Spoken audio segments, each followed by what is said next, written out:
আসসালামু আলাইকুম। সবাইকে স্বাগত জানাচ্ছি বিডি দর্পণের নিয়মিত আয়োজন আজকের দুনিয়ায়। আপনাদের সঙ্গে আছি আমি তাসনিম হোসাইন। চলুন জেনে নেওয়া যাক সারা বিশ্বে এ পর্যন্ত ঘটে যাওয়া আজকের প্রধান খবরগুলো। উত্তর গাজার উপত্যকায় গত ৩ মাসে ৪৬ ইসরায়েলি অফিসার এবং সেনা নিহত হওয়ার কথা স্বীকার করেছে ইসরায়েলি গণমাধ্যম। শুধুমাত্র উত্তর গাজার বেইত লাহিয়া, বেইত হানুন ও জাবালিয়ায় এই সেনারা নিহত হয়েছে। গত ৩ মাস ধরে জাবালিয়া সহ আশেপাশের এলাকায় অভিযান চালাতে গিয়ে এসব সেনা কর্মকর্তা হারিয়েছে দখলদার বাহিনী। ইসরায়েলি গণমাধ্যমের খবরে বিষয়টি অভিযানের চরম মূল্য হিসেবে আখ্যা দেওয়া হয়েছে। উত্তর গাজায় প্রতিনিয়ত সেনাদের মৃত্যুর খবর আসছে। হামাস সহ প্রতিরোধ সংগঠনগুলো প্রতিদিন যেসব হামলার ভিডিও প্রকাশ করছে তাতে নিহতের সংখ্যা আরও বেশি হতে পারে বলে ধারণা করা হচ্ছে। সর্বশেষ বুধবার ৩ সেনার মৃত্যুর কথা স্বীকার করেছে ইহুদিবাদী বাহিনী। নিহত ৩ সেনা ৪০১তম সাঁজোয়া ব্রিগেডের স্টাফ সার্জেন্ট ছিলেন। এর আগে মঙ্গলবার নাহাল ব্রিগেডের স্পেশাল ফোর্সের এক সদস্যের মৃত্যুর কথা জানায় ইসরায়েল। এই নিয়ে ৭ অক্টোবর থেকে গাজার যোদ্ধাদের হাতে নিহত সেনার সংখ্যা ৮২৮ জনে দাঁড়িয়েছে। ইসরায়েলি i24 নিউজ চ্যানেলের বিশ্লেষক ইয়োসি ইয়েহুশোয়ার মতে, সেনারা গাজায় লড়াই করতে গিয়ে যে ধরনের চ্যালেঞ্জের মুখে পড়েছে এসব তারই প্রমাণ। তিনি বলেন, হামাসের সামরিক শাখা এখনও কঠিন বাধা হয়ে আছে সেনাদের সামনে। এই বিশ্লেষক এর আগে বলেছিলেন, ইসরায়েলি হামলায় ক্ষতিগ্রস্ত হলেও হামাস সফলভাবে সংগঠিত হচ্ছে এবং হামলা চালিয়ে যাচ্ছে। এদিকে হামাসের সামরিক শাখা আল কাসাম ব্রিগেডস বুধবার যুদ্ধের একটি ভিডিও প্রকাশ করেছে। ভিডিওতে সড়কে থাকা একটি ইসরায়েলি মার্কাভা ট্যাঙ্কের উপর হামলা চালাতে দেখা যায় এক যোদ্ধাকে। কাঁধে বহনযোগ্য আল ইয়াসিন রকেটের সাহায্যে তিনি হামলাটি চালান। একটি বিধ্বস্ত ভবনের ভেতর থেকে সড়কে থাকা ট্যাঙ্কটিকে টার্গেট করেন ওই যোদ্ধা। গোলার আঘাতে ট্যাঙ্কটি আগুন ধরে যায়। এছাড়া জব্দ করা ইসরায়েলি বাহিনীর কিছু ড্রোন দেখানো হয়েছে ভিডিওতে। এছাড়া আরেকটি স্থানে ইসরায়েলি সেনাদের অবস্থান নেয়া একটি বাড়িতে হামলার দৃশ্য রয়েছে ভিডিওতে। কয়েকজন সেনা বাড়িটিতে অবস্থান করছে জানার পর সেখানে হামলা চালায় আল কাসাম ব্রিগেডস। প্রেসিডেন্ট হিসেবে ২০ জানুয়ারি দায়িত্ব গ্রহণের আগে ফিলিস্তিনের স্বাধীনতাকামী সংগঠন হামাসকে ইসরায়েলি জিম্মিদের মুক্তি দিতে বলেছেন ডোনাল্ড ট্রাম্প। অন্যথায় মধ্যপ্রাচ্যে পরিস্থিতি নিয়ন্ত্রণের বাইরে চলে যেতে পারে বলে হুঁশিয়ারি দিয়েছেন যুক্তরাষ্ট্রের এই নবনির্বাচিত প্রেসিডেন্ট। ফ্লোরিডার মার-এ-লাগোর বাসভবনে এক সংবাদ সম্মেলনে তিনি হুঁশিয়ারি দেন। তিনি বলেন, এটি হামাসের জন্য ভালো কিছু হবে না। স্পষ্ট করে বললে কারো জন্যই ভালো কিছু হবে না। সবকিছু নিয়ন্ত্রণের বাইরে চলে যাবে। আমার আর বেশি কিছু বলার প্রয়োজন নেই, কিন্তু এটাই বাস্তব। ট্রাম্পের এই হুঁশিয়ারি অস্পষ্ট, তবে কিছু পর্যবেক্ষক ট্রাম্পের বক্তব্য ফিলিস্তিনের গাজায় যুক্তরাষ্ট্রের সামরিক হস্তক্ষেপের হুমকি হিসেবে দেখছেন। ইসরায়েলকে ব্যাপক অস্ত্র সহায়তা দিলেও গাজায় সরাসরি মার্কিন সামরিক হস্তক্ষেপে রাজি হননি বিদায়ী প্রেসিডেন্ট জো বাইডেন। এই হুঁশিয়ারি দিয়ে কি বোঝাতে চাইছেন? সংবাদ সম্মেলনে এমন প্রশ্নের জবাবে ট্রাম্প পাল্টা প্রশ্ন করে বলেন, আপনার জন্য আমাকে কি এর ব্যাখ্যা দিতে হবে? ট্রাম্পের হুমকির প্রতিক্রিয়া জানিয়েছে হামাস। বর্তমানে আলজেরিয়ায় অবস্থানরত সংগঠনটির জ্যেষ্ঠ নেতা ওসামা হামদান সাংবাদিকদের বলেন, আমি মনে করি যুক্তরাষ্ট্রের প্রেসিডেন্টের আরও মার্জিত এবং কূটনৈতিক ভাষা প্রয়োগ করা উচিত। যুদ্ধবিরতি চুক্তি না হওয়ার জন্য ইসরায়েলকে দায়ী করেন এই হামাস নেতা। এমন সময় ট্রাম্প এই হুঁশিয়ারি দিয়েছেন যখন গাজায় যুদ্ধবিরতি এবং বন্দি বিনিময় নিয়ে নতুন করে আলোচনা চলছে। এই আলোচনায় নেতৃত্ব দিচ্ছে বাইডেন প্রশাসন। আলোচনার অগ্রগতির বিষয়ে নিয়মিত অবহিত করা হচ্ছে নতুন প্রেসিডেন্ট ট্রাম্পকে। মধ্যপ্রাচ্যের বিশেষ দূত হিসেবে স্টিভ উইটকফকে মনোনয়ন দিয়েছেন ট্রাম্প। ইসরায়েল এবং হামাসের মধ্যে যুদ্ধবিরতি এবং বন্দি বিনিময় চুক্তি নিয়ে আশাবাদী উইটকফ। যুদ্ধবিরতি আলোচনায় অগ্রগতি হয়েছে বলেও জানান তিনি। উইটকফ বলেন, এই হলেন প্রেসিডেন্ট, এটা তার ভাবমূর্তি যা আলোচনায় গতি এনেছে। তাই আশা করছি চুক্তি বাস্তবায়িত হবে এবং আমরা কিছু জীবন বাঁচাতে পারব। গ্রিনল্যান্ড নিয়ন্ত্রণে নেওয়ার আগ্রহের বিষয়ে ডোনাল্ড ট্রাম্পকে সতর্ক করেছেন ইউরোপীয় নেতারা। এর নেতৃত্বে ছিলেন জার্মান চ্যান্সেলর ওলাফ শোলস। ট্রাম্পের উদ্দেশ্যে যিনি বলেছেন, সীমানা লঙ্ঘনের নীতি সব দেশের জন্যই সমানভাবে প্রযোজ্য, তাতে দেশটি যত শক্তিশালী হোক না কেন। আল জাজিরার খবরে বলা হয়েছে, প্রয়োজনে গ্রিনল্যান্ড দখলের শক্তি প্রয়োগ করা হতে পারে। ট্রাম্পের এমন আভাসের পরে শোলস এসব কথা বলেন। জার্মান চ্যান্সেলর আরও বলেন, জোর করে সীমান্ত পরিবর্তন করা যাবে না। এই নীতি পূর্ব এবং পশ্চিম সব দেশের জন্যই প্রযোজ্য। ট্রাম্পের বক্তব্য ইউরোপীয় নেতাদের মধ্যে উদ্বেগ সৃষ্টি করছে বলেও জানান তিনি। শোলস বলেন, আমাদের ইউরোপীয় মিত্রদের সাথে আলোচনা হয়েছে। যুক্তরাষ্ট্রের সাম্প্রতিক বক্তব্যে অস্বাভাবিকতা রয়েছে। আমাদের অবশ্যই এর বিরুদ্ধে ঐক্যবদ্ধ হতে হবে। ফ্রান্সের পররাষ্ট্রমন্ত্রী জ্যান-নোয়েল ব্যারট বলেছেন, গ্রিনল্যান্ড ইউরোপের ভূখণ্ড। ইউরোপের সার্বভৌমত্বে আক্রমণ করার অনুমতি কোনো দেশকে দেওয়া হবে না।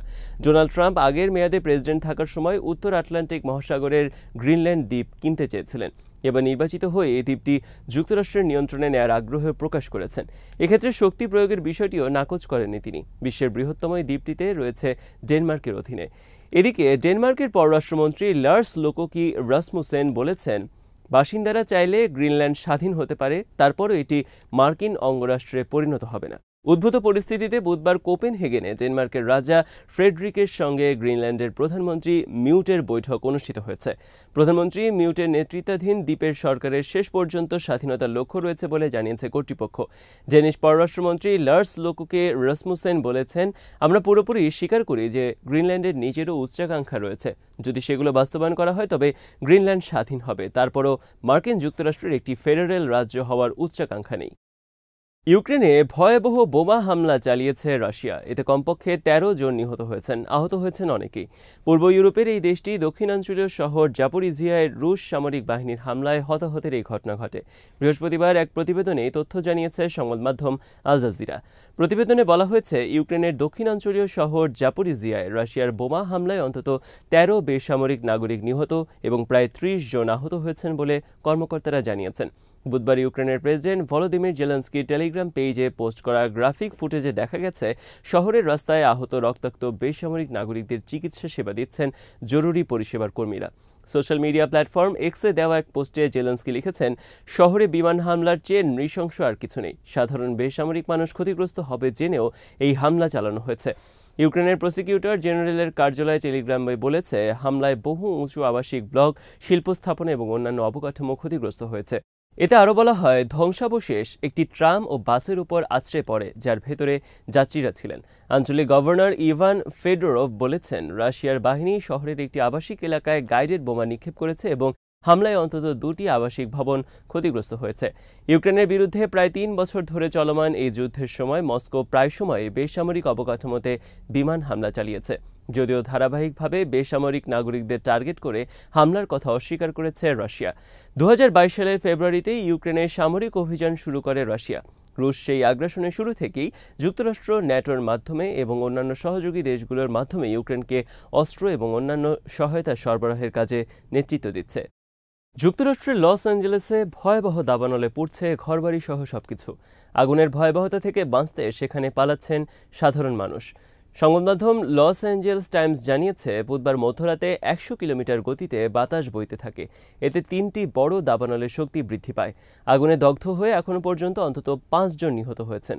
এই মুহূর্তে সবচেয়ে বেশি ধ্বংসযজ্ঞ চালিয়েছে পালিসাদেস দাবানলটি। এটির আগুনে ১৫,৮০০ একর জমি পুড়ে গেছে। এ থেকে ব্যবসা প্রতিষ্ঠান, সাধারণ মানুষের ঘরবাড়ি কোনো কিছুই বাদ যায়নি। অপরদিকে ইটন দাবানলে ১০ একর জায়গা ভস্মীভূত হয়ে গেছে। ছাই হয়েছে আল্টাডেনা এবং প্যাসাডোনার বহু ঘরবাড়ি। এই দুটির পাশাপাশি তাণ্ডব চালাচ্ছে সানসেট এবং হার্স্ট দাবানল। এর মধ্যে নতুন করে হলিউড হিলে আগুন ছড়িয়েছে। ভয়াবহ আগুনে বেশ কয়েকজন হলিউড তারকার ঘরও পুড়ে গেছে। তারা নিজেরাই সামাজিক যোগাযোগ মাধ্যমে বিষয়টি জানিয়েছেন। আগুনের কারণে সেখানকার শিক্ষা প্রতিষ্ঠানগুলো বন্ধ করে দেওয়া হয়েছে। দাবানলের আগুনের তীব্রতা এতই বেশি যে অনেকে তাদের গাড়ি রেখেই পালাতে বাধ্য হয়েছেন। সিএনএনের সাংবাদিক অ্যান্ডারসন কুপার আল্টাডেনা থেকে জানিয়েছেন, সেখানে আগুন নিয়ন্ত্রণের বাইরে চলে গেছে। স্যাটেলাইটের ছবিতে দেখা গেছে, আল্টাডেনার এমন কিছু নেই যা দাবানলের আগুনে পড়েনি। দাবানলের কারণে অনেক জায়গায় মানুষ বিদ্যুৎ বিচ্ছিন্ন হয়ে পড়েছেন। এছাড়া অনেকে খাবার পানির অভাবে পড়েছেন। সিএনএন জানিয়েছে, অন্তত ২টি জায়গায় মানুষকে আপাতত কলের পানি না খাওয়ার জন্য পরামর্শ দেওয়া হয়েছে। তাদের বলা হয়েছে, এই মুহূর্তে যেন শুধুমাত্র বোতলজাত পানি পান করেন তারা। নবনির্বাচিত প্রেসিডেন্ট ডোনাল্ড ট্রাম্প কানাডাকে যুক্তরাষ্ট্রের ৫১তম অঙ্গরাষ্ট্রে পরিণত করার যে ইঙ্গিত দিয়েছেন তা প্রত্যাখ্যান করেছেন কানাডার প্রধানমন্ত্রী জাস্টিন ট্রুডো। তিনি বলেছেন, এটা কোনোভাবেই সম্ভব হবে না। এক্সে দেওয়া এক পোস্টে ট্রুডো লিখেছেন, কানাডাকে যুক্তরাষ্ট্রের কোনো অংশে পরিণত করার সুযোগই নেই। আমাদের দুই দেশের শ্রমিক এবং বিভিন্ন জনগোষ্ঠীর মানুষেরা একে অপরের বড় বাণিজ্যিক এবং নিরাপত্তার সহযোগী হিসেবে লাভবান হচ্ছেন। গত সোমবার ট্রুডো কানাডার প্রধানমন্ত্রী হিসেবে পদত্যাগ করবেন বলে ঘোষণা দেওয়ার পর নিজের মালিকানাধীন সামাজিক যোগাযোগ মাধ্যম ট্রুথ সোশ্যালে একটি পোস্ট দেন ট্রাম্প। সেখানে তিনি লিখেছেন, প্রতিবেশী দেশ কানাডার অনেক বাসিন্দা চান তাদের দেশকে যুক্তরাষ্ট্রের ৫১তম অঙ্গরাষ্ট্র করা হোক। কানাডা যদি যুক্তরাষ্ট্রের সঙ্গে একীভূত হয় তাহলে দেশটিকে কোনো বাণিজ্য শুল্ক দিতে হবে না, করের পরিমাণও কমবে। এরপর মার-এ-লাগোয় ট্রাম্পের কাছে সাংবাদিকরা জানতে চান, তিনি কানাডাকে যুক্তরাষ্ট্রের সঙ্গে একীভূত করার জন্য সামরিক শক্তি প্রয়োগ করবেন কিনা। জবাবে ট্রাম্প বলেন তিনি অর্থনৈতিক বল প্রয়োগ করবেন। এর আগে ট্রাম্প কানাডার সীমান্ত সম্পর্কে সাংবাদিকদের বলেছিলেন সীমান্ত রেখাটি কৃত্রিমভাবে আঁকা হয়েছে। কানাডা তাদের মোট রপ্তানির ৭৫% যুক্তরাষ্ট্র সংলগ্ন দক্ষিণ সীমান্ত দিয়ে করে থাকে। দীর্ঘদিন ধরে ট্রাম্প অভিযোগ করে আসছেন যুক্তরাষ্ট্রের সঙ্গে বাণিজ্য করার মধ্যে দিয়ে কানাডা একপক্ষীয়ভাবে লাভবান হচ্ছে। কানাডা থেকে যুক্তরাষ্ট্রের আমদানির ক্ষেত্রে ২৫% শুল্ক আরোপ করারও হুমকি দেন তিনি। এর আগে গতকাল কানাডার পররাষ্ট্রমন্ত্রী মেলানি জোলি বলেন ট্রাম্পের মন্তব্যগুলোয় বোঝা যায় কানাডা কিভাবে একটি শক্তিশালী দেশ হলো তা বোঝার সক্ষমতা তার একেবারেই নেই। হুমকির মুখে আমরা কখনোই পিছুপা হব না। আজ এখানেই শেষ করছি। সবাই ভালো থাকুন, সুস্থ থাকুন আর দেখতে থাকুন বিডি দর্পণ। চ্যানেলটি ভালো লাগলে সাবস্ক্রাইব করুন, সংযুক্ত থাকুন আমাদের ফেসবুক পেজে। আল্লাহ হাফেজ।